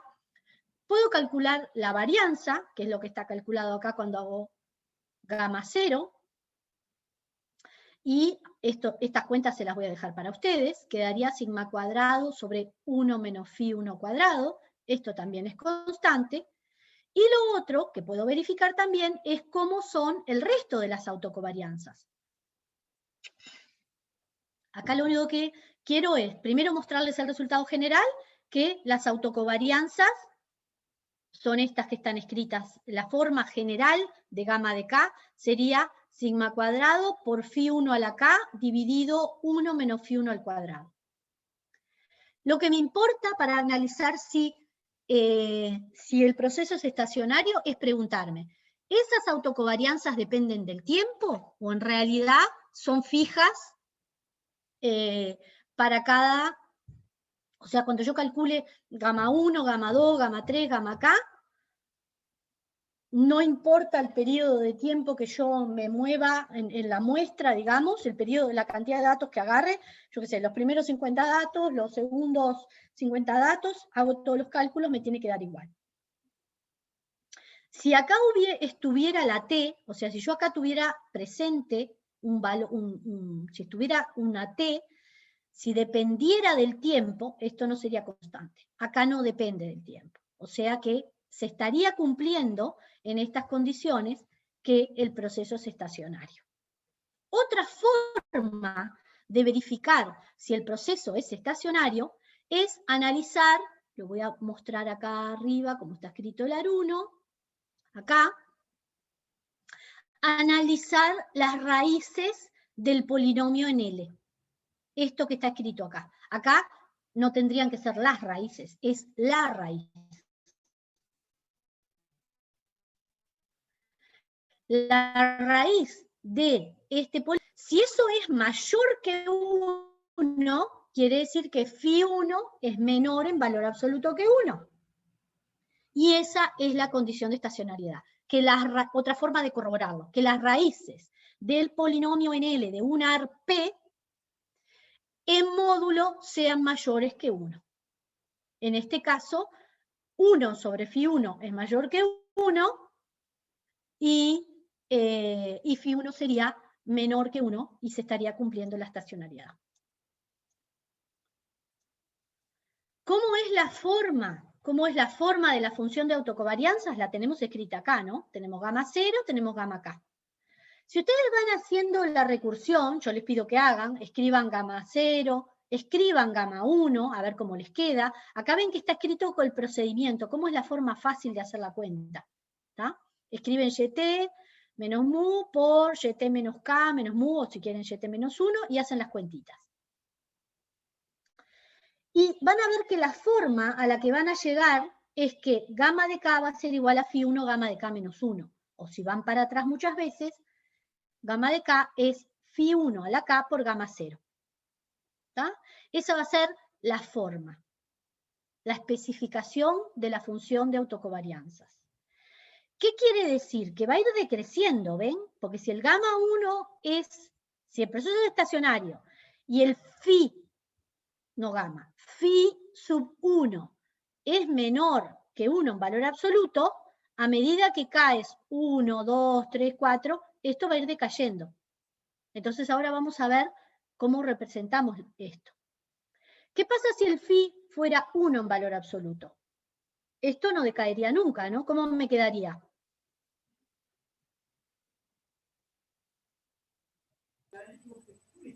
¿Se te quedaría igual al inicial? Claro, me quedaría 1 por gamma 0, 1 por... O sea, siempre sería gamma 0. No habría ningún tipo de decaimiento. Si esto es 0,5, si esto es 0,2, va a haber un decaimiento más rápido o más lento. ¿Qué pasa si lo escribo en términos de, ya no de las autocovarianzas, sino de las autocorrelaciones? Agarro esto que está acá y lo divido entre gamma 0. ¿Qué me va a quedar? Me va a quedar phi 1 a la K. ¿Cómo va a ser la función de autocovarianzas? Perdón, autocorrelación va a ser ρ0 va a ser 1 como siempre, ρ1 va a ser phi, ρ2 va a ser phi al cuadrado, ρk va a ser phi a la K. La forma y la velocidad a la que converja 0 esta función de autocorrelación teórica va a depender del signo y de la magnitud del coeficiente phi o phi1. Y vamos a ver que tiene un decrecimiento exponencial. Acá les voy a mostrar algunos ejemplos. No creo que me dé el tiempo hoy, pero les voy a mostrar cómo lo simulamos en el R, pero bueno. ¿Qué pasa acá si el phi es 0,5? Hacen la cuenta y ven que se mete bastante rápido. Al cabo de 3 rezagos ya está dentro del intervalo de confianza. Hay acá una pancita que sale, pero es producto de la simulación. Y entonces tengo este de crecimiento exponencial. Y esta que me marca que el vínculo lineal más relevante es de 1 unidad de tiempo, porque es un AR1. ¿Qué pasa si es menos 0,6 el phi? Ven que lo que tengo es, acá va a ser menos 0,6, menos 0,6 al cuadrado, con lo que me va a dar positivo, o sea, con los exponentes pares lo va a hacer positivo y con los impares los va a hacer negativo. ¿tá? Algo que es obvio, pero es lo que le va a dar, va a ir a 0, pero va a ir con otra forma, va a ir para arriba, para abajo, hasta que se muere. ¿Lo ven? La diferencia entre esta forma y siempre es un AR1. Lo que importa es que converge, lo que importa es la velocidad de convergencia que me lo da la magnitud, y el signo me va a dar si esa convergencia es como lo vimos arriba o como esta. Le voy a dar otro ejemplo. ¿Qué pasa si ese coeficiente es chiquitito?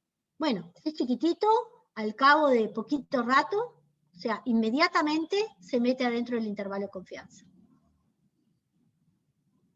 ¿Qué pasa si ese coeficiente, por el contrario, es muy cercano a 1? Bueno, también converge, pero demora mucho más rato en hacerse 0. ¿Tá? ¿Qué pasa si ese coeficiente es de una magnitud importante y de signo negativo? Bueno, vamos a ver también esa convergencia, pero lo único que va a ser de este estilo. ¿Tá? Entonces ahí tenemos posibles convergencias diferentes, todas a 0, pero con formas distintas. Y todos son AR1 y todos son estacionarios.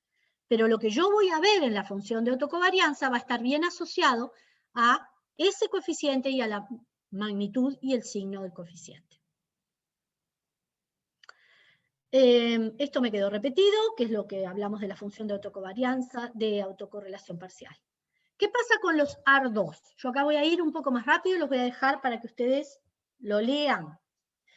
¿Qué es igual que lo que vimos antes? Sencillamente el orden ahora es 2, porque tengo un rezago más.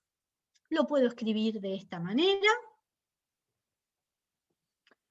Y lo que me importa es introducir ahora un concepto nuevo que después lo van a ver en el práctico con Federico más detenidamente y que está bien desarrollado en las notas y por supuesto en el Hamilton. Yo podría, esto hasta ahora, como está escrito, es como lo escribimos hasta ahora, no hay ninguna cosa nueva. Usamos el operador de rezagos, etc. Lo que vamos a introducir es que esto ahora lo vamos a ver como si fuera una ecuación en diferencias. ¿Se acuerdan que seguramente ustedes estudiaron ecuaciones diferenciales?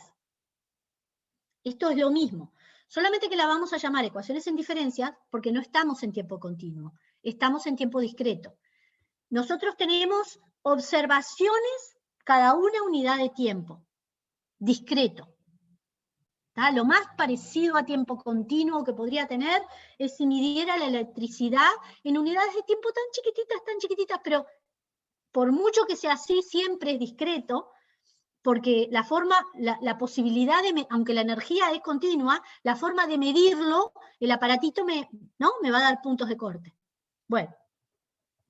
Lo usual es que trabajemos con tiempo discreto, por eso esto se va a llamar ecuaciones en diferencias y no ecuaciones diferenciales, pero tienen la misma lógica que las ecuaciones diferenciales. En la página, en el EVA, nosotros les pusimos a disposición algunos materiales para que puedan como refrescar las cosas de ecuaciones en diferencias.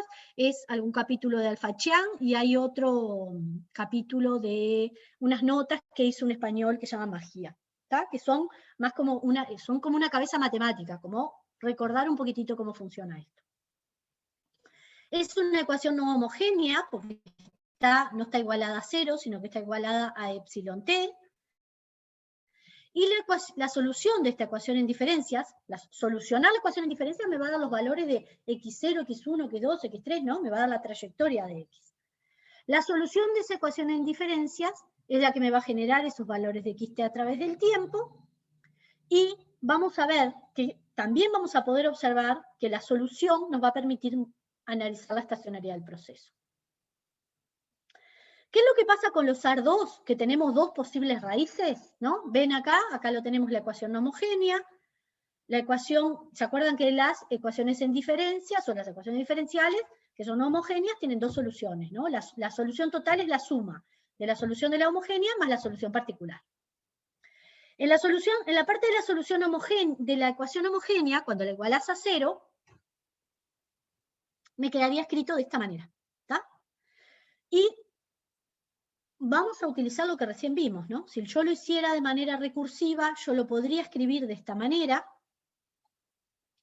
Y lo otro que importa ver es que para analizar, digamos, la estacionariedad y también para analizar las características de estabilidad de estas ecuaciones, uno lo que hace es plantea el polinomio en L, lo resuelve esta ecuación, ¿y qué posibilidades tiene? Que tengas dos raíces reales y distintas, dos raíces reales e iguales, o dos raíces complejas. Esto me importa marcarlos, o señalárselos como diferencia del AR1, porque vamos a tener una nueva forma de convergencia. ¿Se acuerdan que en el AR1 podía caer así monótona, o podía ir subiendo, bajando hasta converger? En este caso, al introducir las raíces complejas conjugadas, lo que va a ocurrir es que vamos a tener una nueva forma de convergencia, que va a ser una sinusoidal, como una viborita que yo la estiro, ¿no? Primero más ancha, después se va achicando, como si la agarraran la cuerda y la estiraran, si el proceso es estacionario. Eso está demostrado acá, están las notas, en el alfachan y todo lo que ustedes quieran ver. Y acá, y no lo voy a hacer las cuentas, pero solamente les quiero mencionar algo. Cuando ustedes analicen la forma como les queda la ecuación en diferencias, van a tener la parte homogénea y la parte de la solución particular. Esto es asimilable al análisis que hicimos de el inicio del proceso en algún momento. ¿Qué es lo que va a pasar? Si XT depende de lo que ocurre en el momento de inicio, el proceso no va a ser estacionario. Pero si X no depende del punto de arranque, el proceso va a ser estacionario. Entonces, el análisis de los distintos casos, ya sea que el proceso comience en el momento cero y este valor sea fijo, o que comience en un periodo infinito, pasado, o que empiece en cero, pero que este X de inicio sea una variable aleatoria estacionaria, me va a definir si estoy bajo condiciones de no estacionariedad o de estacionariedad como el punto 2 y 3.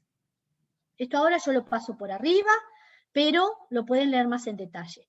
Nos vamos a quedar en general con la solución de que o estamos en la situación 3 o estamos en la situación 2 para hacer el resto de las análisis de estacionariedad que hagamos.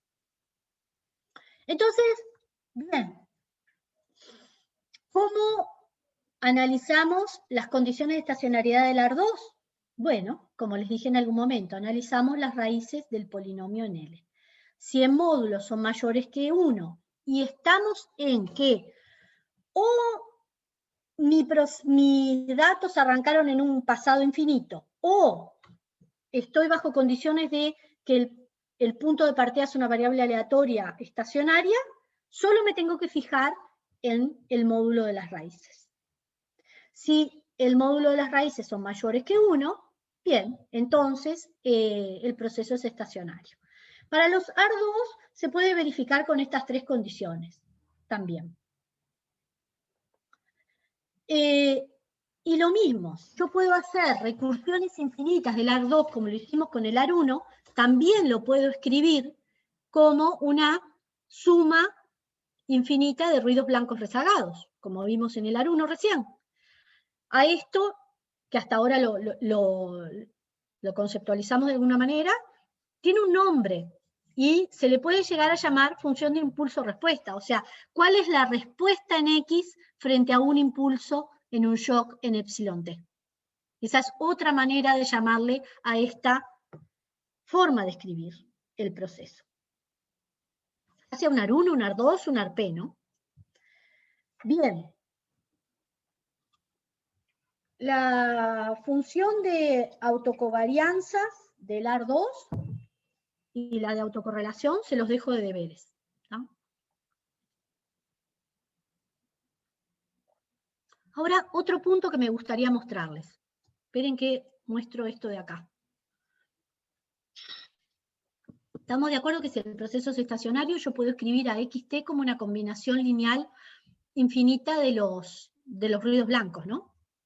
Que si lo llevo a una forma compacta, como escribimos algunas veces en términos del polinomio en L, imagínense que lo llamo psi de L por epsilon t. Así que, ¿cómo me quedaría?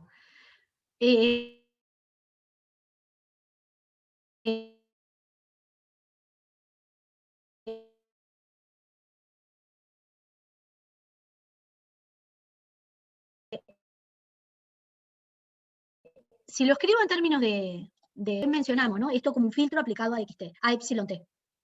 Bien. Si estas dos cosas son ciertas, y también es cierto esto que está acá, entonces, ¿qué pasa? Phi, este psi de L es igual a 1 sobre phi de L. ¿Estamos de acuerdo? Estas dos son todas, esto es xt, y esto también.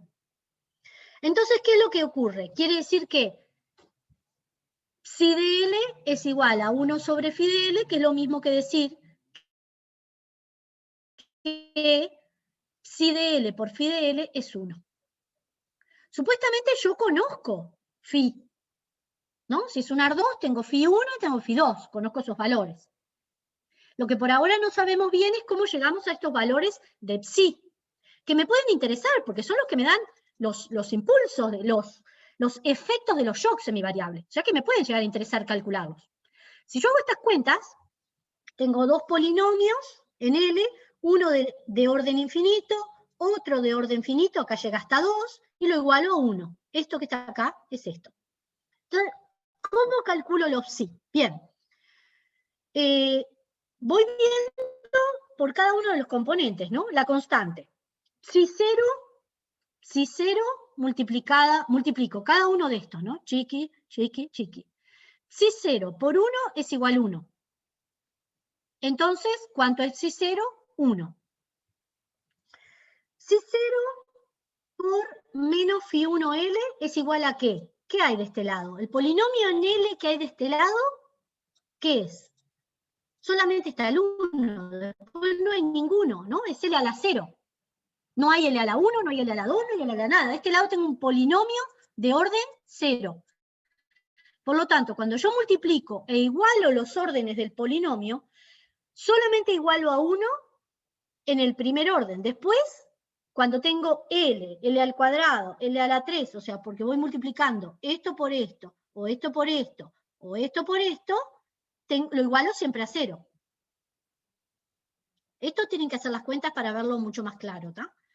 Entonces, una vez que yo igualo cada uno de esos coeficientes, voy a tratar de ir llegando a que todo esto está multiplicado por L y va a ser igual a 0. O sea, reordeno de manera que tenga los coeficientes que quedan multiplicados por L, los coeficientes que me quedan multiplicados por L cuadrado, los coeficientes que me quedan multiplicados por L a la 3. Y todos esos los voy igualando a 0. Entonces puedo despejar cuál es el valor de psi 1. ¿Está? Bien. Eso yo espero que ustedes lo hagan. Es aplicar la distributiva. Lo único que hay que hacer es que hay que ser prolijo para no enredarse con las cuentas. Es una bobada, pero si uno agarra un papelito y va haciendo las cuentitas, llega y lo ven.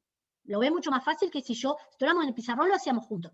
Pero esto lo pueden hacer perfectamente ustedes. Solo que con un poquito de prolijidad aplican distributiva y lo ven. ¿Está? lo que quiero mostrarles es que vamos teniendo como un cierto patrón, ¿está? Ven acá, si 0 va a ser 1. Si 1 menos si 0 por phi 1, llego a esto. Después me queda, miren acá abajo, si 2 menos si 1 por phi 1 menos si 0 por phi 2. Y así van haciendo cada uno de ellos y les va a quedar una especie de ecuación en diferencias en psi, y los coeficientes son los phi. Y esta va a ser la forma general que va a tomar esa ecuación en diferencias. Y si ustedes ven, se parece mucho a la ecuación en diferencias que definía a x. A ver si acá abajo lo tengo en un resumen. Acá. Si ustedes se acuerdan, la ecuación en diferencias que definía x era esta. Esta es la ecuación en diferencias a la que estoy llegando para poder solucionar y que me dé la trayectoria de los phi. Esto también lo vamos a ver ahora en 2 minutos, cómo me queda la ecuación en diferencias que me define los ρ de k, la función de autocovarianza. Y que hagan las cuentas, ¿está? Esto está acá, pero lo único que tienen que hacer es hacer las cuentas. Acá hay una guía de cómo hacer las cuentas. Y en las notas más detallado. Por lo tanto, ¿qué es lo que me importa destacar de esto? Vimos el AR2, vimos que para analizar las condiciones de estacionariedad, analizo las raíces de este polinomio en L, vimos que la función de autocovarianzas puede tener esta forma, y vimos que lo puedo expresar como un ma infinito, y que para poder conocer los valores de los efectos que tienen los shocks, lo puedo deducir los valores de los psi haciendo estas cuentas.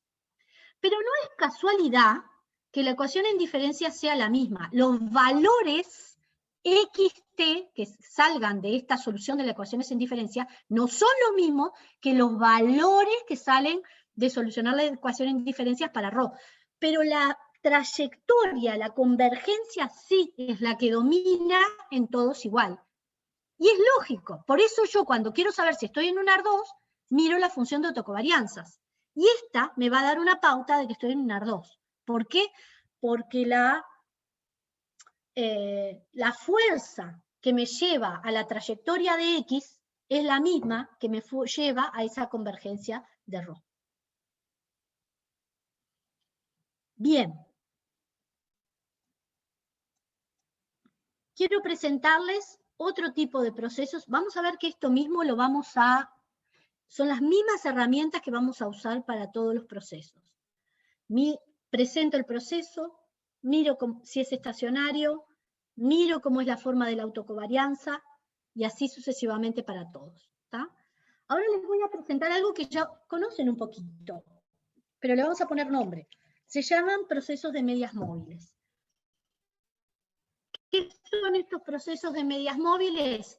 Son procesos que resultan de una suma ponderada de ruidos blancos. Hasta ahora, cuando presentamos a los AR como una suma infinita de ruidos blancos, no le pusimos nombre y apellido, ahora se lo ponemos. Esto se llama medias móviles. ¿Tá? Y así como usamos el parámetro P para definir el orden del AR, y hablábamos de los ARP, AR1 si el orden es 1, AR2 si el orden es 2, ARP si el orden es P, vamos a usar la letra Q como para designar el orden del MA. Si tengo Q sumandos de ruidos blancos, entonces voy a hablar de un MAQ. ¿Cómo llamo a los parámetros que multiplican a los ruidos blancos en un MA? Los llamo tita. ¿Se acuerdan que los AR, a los parámetros del AR, los llamábamos phi? Y ahora vamos a llamar tita. Esa también es una notación bastante usual, ¿tá? Ustedes van a ver que todos los MAL, en casi todos lados lo escriben con ese tita, todos los AR los escriben con un phi. Bien, ahí está escrito cómo sería entonces un proceso MA de orden Q, en donde siempre estos épsilon son ruidos blancos, con una varianza fija, con este punto de partida 1, y acá no está escrito, pero es con una media 0. ¿Está? Yo puedo escribirlo de esta manera, y si utilizo el polinomio de rezagos, lo mismo que hasta ahora, lo puedo escribir de esta manera. ¿Está?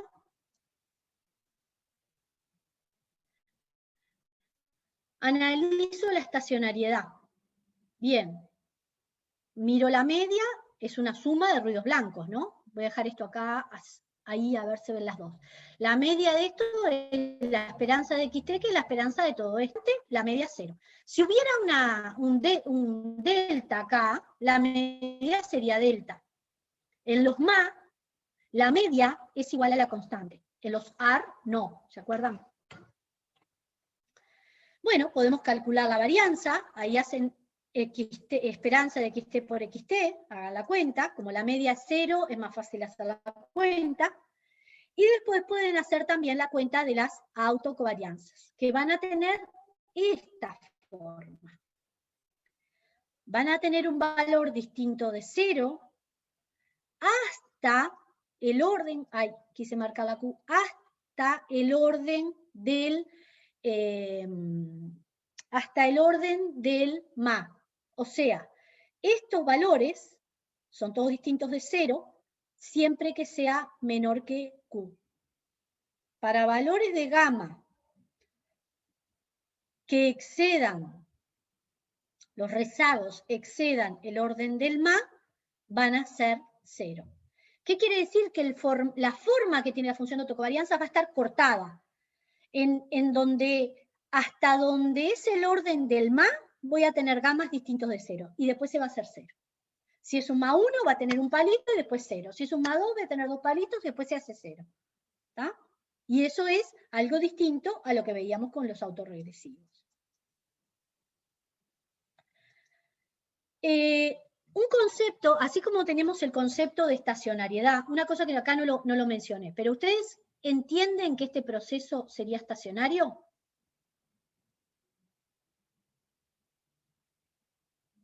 Intuitivamente.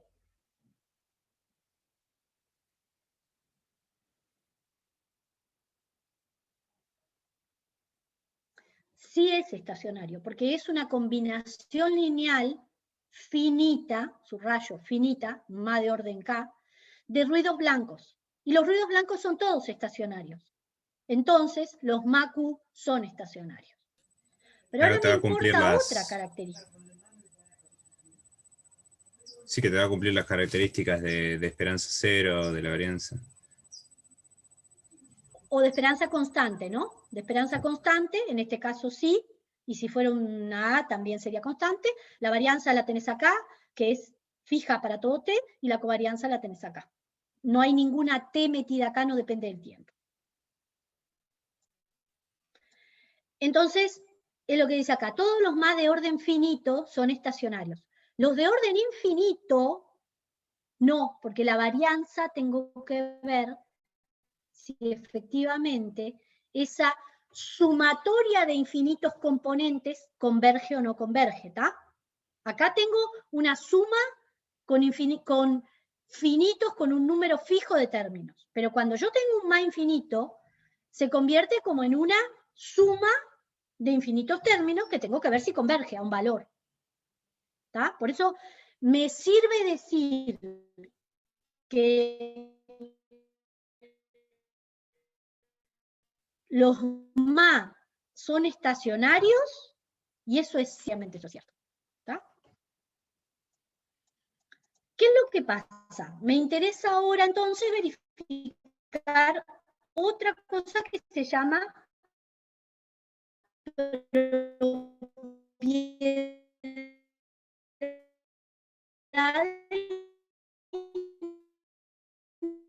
invertibilidad, que es como el equivalente a la propiedad de las raíces del polinomio en L de los θ y cálculo unitario.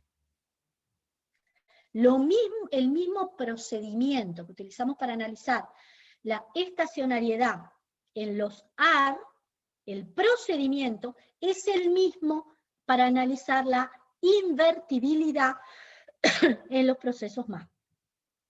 Calculo el polinomio en L, escribo el polinomio en términos del polinomio en L, le calculo las raíces y me fijo que todas tengan un módulo que sean mayores que 1.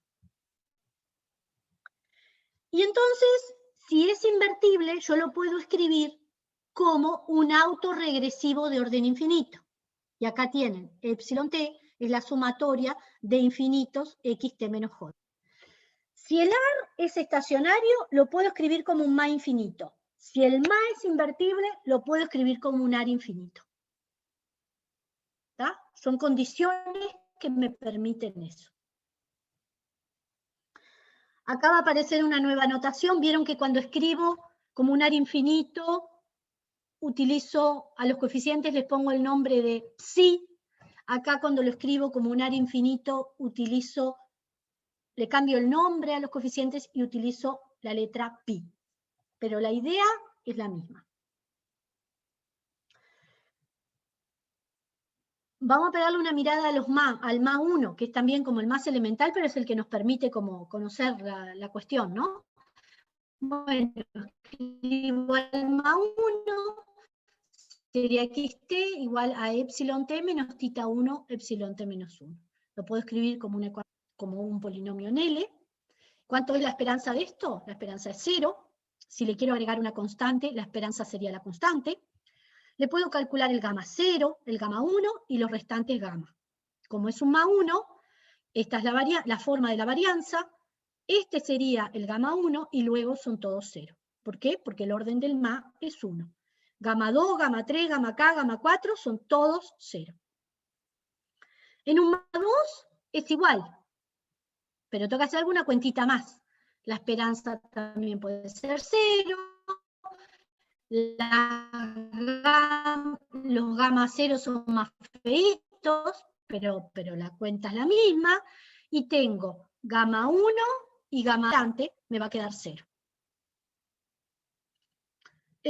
Como les dije, si yo tuviera un MA, pero ahora infinito, para poder analizar la estacionariedad del MA infinito, yo, cuando calcule la varianza, ven que podemos hacer la cuenta, perdón, me fui para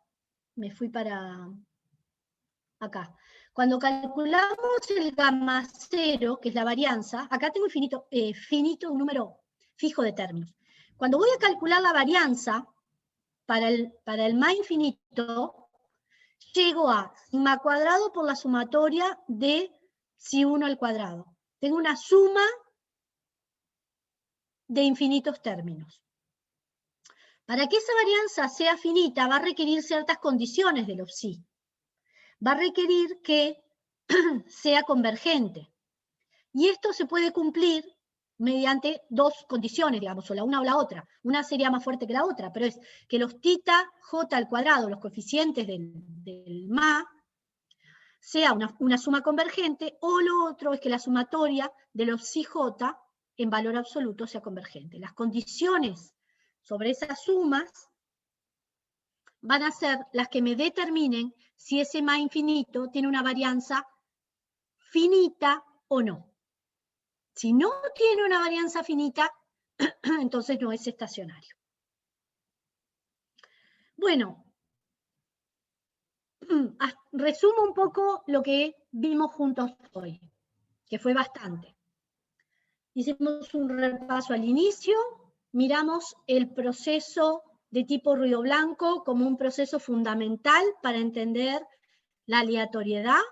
Es el que me trae la incertidumbre, el que me trae el shock, el que me trae las innovaciones, el que me trae la información nueva. Vimos los procesos autorregresivos. Vimos que tienen una forma explícita de escribirse, que lo designamos como ARP. P es el orden del autorregresivo, es una combinación lineal de valores pasados más el ruido blanco, que es lo que le da la aleatoriedad.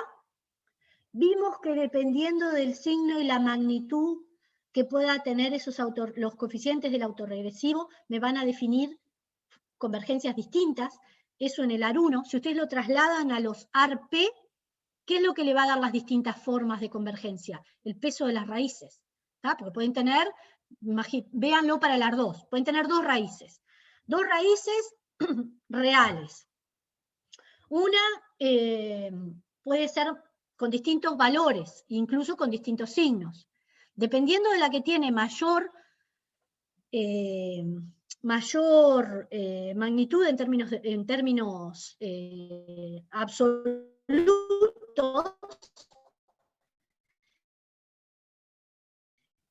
el signo de la que tenga mayor, ¿tá? Eso no lo vimos en este momento, pero por ahí creo que tenemos un ejercicio que trabaja en eso, ¿no? Cuando tenés más de una raíz, ¿cómo se define esa convergencia? Bueno, las que tienen mayor módulo son las que pesan más, y el signo de esa es la que te va a dar la forma de la convergencia. Y la magnitud de la que tiene mayor módulo también te va a ayudar a dar la convergencia. Si va a ser más rápida o más lenta. La magnitud me ayuda a ver si la convergencia es más rápida o más lenta. El signo me dice si es una convergencia monótona o si va subiendo, bajando hasta que se absorbe. Eso es para el AR1, que lo vimos en bastante detalle y es muy intuitivo, y les va a pasar lo mismo para los distintos autorregresivos. Solamente que ahora, como tenemos más previamente, tenemos que pensar cuál es la raíz de mayor módulo. En el proceso de modelización y de identificación, ¿qué es? ¿Cómo funciona? Yo lo que voy a hacer es mirar la función de autocorrelación estimada y la voy a tratar de decir, ¿se parece a la de un AR1? ¿Se parece a la de un AR2? ¿Se parece a la de un MA1 o la de un MA3? Y ahí es que voy a presumir cuál es el modelo que puedo tener. Por eso es que primero hacemos como un barrido de ver cómo son las distintas formas de las funciones de autocorrelación de buena parte de los procesos, de manera más particular o más general. Y después lo que voy a hacer es ir asociando a eso. Por eso me interesa que hagan las cuentitas, para que se expande donde sale, y no que se queden solo con, si es un AR, decae exponencialmente. Si es un MA, se corta. No, quiero que complejicen más la historia, porque es un poquito más compleja, y los va a ayudar a comprender la parte de identificación. Después vimos los procesos vimos que los autorregresivos, si son estacionarios, los puedo expresar como un MA infinito. Y que, aunque son menos parsimoniosos, porque en el AR1 tengo un solo coeficiente, y acá tengo infinitos, eso no es lo que le da ventaja, lo que sí es interesante es que si yo lo expreso como MA infinito, no solamente que para algunas cuentas me ayuda, sino que lo puedo ver como una función de impulso-respuesta. Puedo ver cómo se propagan los shocks. Y eso es súper interesante en términos de interpretación. Cuando pasamos a los MA, vimos que hay MA de orden más alto o más bajo. El orden se designa con la letra Q. Y vimos que es también una suma ponderada de ruidos blancos, que también, yo no les hice la mención, pero también hay un filtro, ¿no? A ver, esperen que se los muestro acá. Acá, en el MA1. XT es también el resultado de un proceso ruido blanco de partida con un filtro distinto al que vimos en el AR, que le da lugar a XT. Ese filtro introduce otras correlaciones. Y por eso vemos funciones de autocorrelación distintas en el AR que en el MA. ¿Se entiende lo que digo? Si no se entiende, me dicen, ¿está? Bueno, vimos un MA1, vimos también un MA2, mencionamos toda la parte de cuenterío. Yo espero que ustedes la puedan hacer, ustedes, que hace bien, digamos, porque ayuda a entender cómo se sustentan las cosas, y siempre la cuenta, la verdad que las cuentas son fáciles, ¿está? Acá está lleno de letras con subíndices y supraíndices y parece horrible. Lo único es que estamos sumando y multiplicando. Solo que hay que hacerlo con cuidado para no equivocarse, pero no hay dificultad en las cuentas. Hay dificultad en esta. Después hablamos de las medias móviles de orden finito, que son estacionarias, todas, y que lo que nos interesa es la característica de invertibilidad, para ver si lo puedo expresar como un AR infinito. y que me interesa esa. En el Hamilton, acá en las notas les sugiero, hay un capítulo, una sección que habla por qué interesa además que sean invertibles. Y después pasamos a las medias móviles de orden infinito, en donde ahí lo que interesa destacar es que no son necesariamente estacionarias. ¿Por qué? Porque tengo una sumatoria de infinitos términos. Y entonces tengo que ver si la varianza converge o no para asignarle la propiedad de estacionariedad o no. Aquello de que todos los más son estacionarios, así escrito, es falso. Todos los más de orden finito son estacionarios. Los más de orden infinitos hay que verificarlos. ¿Está? Bueno, y con esto un poco vimos el panorama de lo que son los procesos puros. La clase que viene vamos a ver los procesos mixtos, que tienen un componente autorregresivo y un componente de medias móviles. Vamos a retomar un poquitito esto, capaz que les muestro la clase que viene, yo tenía miedo de no llegar hasta acá, les muestro en el R cómo simulamos procesos AR, procesos MA, sobre todo para que ustedes puedan ir jugando en el proceso este de entender la identificación, porque simulás el proceso, calculás la función de autocorrelación, la mirás la forma, y ahí va jugando, bueno, si el parámetro es este, si el parámetro es otro, y te ayuda a uno mismo, ¿no? Ir entrenándose, que no podemos ver acá todas las soluciones juntos. Pero teniendo el script, arrancamos con eso la próxima clase, van a ver que eso es pintar y correr, pintar y correr. ¿Está? Bueno, si tienen alguna pregunta, me encantaría que la hagan. Si Federico quiere decir algo, también.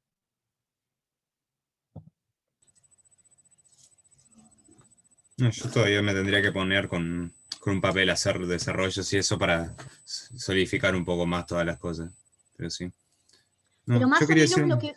lo que fuimos viendo le cerró, digamos, porque es cierto que cuando alguien te guía es muy difícil que vos veas cosas que no cierran, pero la pregunta es si le fue cerrando a medida que fuimos viendo las cosas.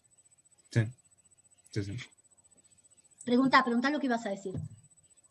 No, una sola cosa para los compañeros que andaban pidiendo un grupo el otro día, que yo hice un grupo, si quieren dejo mi número por acá, si quieren, de la materia, para que si quieren sumarse. Yo los añado. Ahí dejé mi cosa, pero era solo eso, era más bien. Buenazo, buenazo. Fede, ¿querés decir algo? No, por hoy no. Buenísimo. Bueno, chiquilines, estamos así súper en hora, con una prolijidad espectacular. Terminamos 11:57. Y bueno, nada. Lo único que les pido, ya que si tienen este grupo, que les comenten a los compañeros que no están asistiendo lo que les dije, que no estoy siendo indiferente a que no recibimos el link, ¿tá? Que estoy tratando de ver cómo consigo esa información para la primera clase y obviamente voy a tratar para esta otra también, ¿está? Avisen también, bueno, nada, que entren cada tanto en el EVA, ¿está? Ahí van a tener las nuevas presentaciones. Yo voy a ir agregando para cada clase la presentación de las cosas nuevas que vayamos teniendo. Las notas cubren todo, ¿tá? Lo único que les pido es las notas, por si por alguna razón se les ocurre, son muchas páginas, esperen que les voy a decir.